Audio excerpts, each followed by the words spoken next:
First time ko nga pala gumawa nitong pineapple fried rice at nanood lang ako sa YouTube at ito lang, simple lang siya guys. Ang mga ingredients niya, simple pineapple at meron ding hipon. Ayan, nalinisan ko na nga pala yung hipon at hiniwa ko lang mga, ayan, ganyan lang kalaki. At ito namang pinya ay kalahati lang ang nagamit ko kasi malaki siya. At ito naman ay tinimplahan ko ng sesame oil at soy sauce at white pepper. At binalatan ko na siya guys at yan. Lalaki siya. Hindi siya matamis, medyo maasim konti pero okay lang. Sakto lang din. At pahiwa, tinanggal ko lang yung mga mata niya. Ganito kasi sa probinsya namin pag nagtatanggal ng mata sa pinya. At tinanggal ko din yung buto sa loob at hiwain lang ito ng cubes lang ang pagkahiwa. At ito namang onion din ay kalahati din ang ginamit ko. Depende kasi yung rice na ginamit ko guys is 2 at 3/4 ganon. Hapit na mag 3 cups. At nilagyan ko din ng kasoy. Tinanggal ko lang yung mga balat niya kasi nakita ko lang sa YouTube ay nilagyan niya ng kasoy. At ito namang 2 itlog.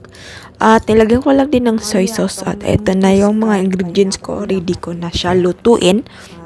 Ito yung kasoy ay lagay ko lang siya. I try ko lang kung okay ba. At ito namang rice ko ay ready na yan yung onion. At wala akong maraming green onion kaya yan lang yung green onion ko. At inuna ko nga palang lutuin ay ang itlog kasi set aside po natin ito.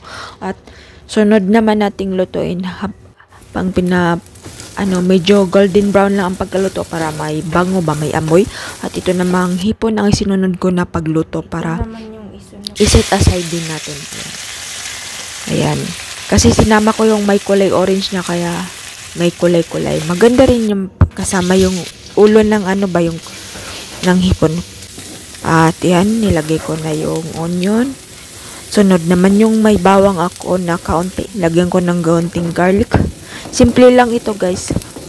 Pero masarap siya. Siyempre, carbohydrates din ng rice kaya ingat na din. At ayan, nilagay ko na nga pala yung kanin guys pagkatapos na maging may aroma na yung mga yung onion at garlic. At ayan, kung mahilig po kayo sa maanghang, pwede din pong lagyan ng maanghang pero itong kakain nito ay hindi ko na nilagyan. Pwede naman kayo maglagay ng mga maanghang na ready to made na. At ilagay na natin yung pinya kasi nahalo ko na pati yung hipon at itlog. Pati na rin yung kasoy maya-maya. Ilalagay ko na din. Pag na-mix ko na ito sila lahat, halo-haluin mo lang at timplahan mo lang kung ano yung mga timplan na meron kayo sa bahay. Kung mga chili powder, konti, lemon pepper, mga ganyan, cumin powder, yan. Nilagyan ko lang sila ng kaunti at asin at soy sauce. Yun lang. Tikman mo lang kung okay na ba yung lasa. At pwede na. Ito na.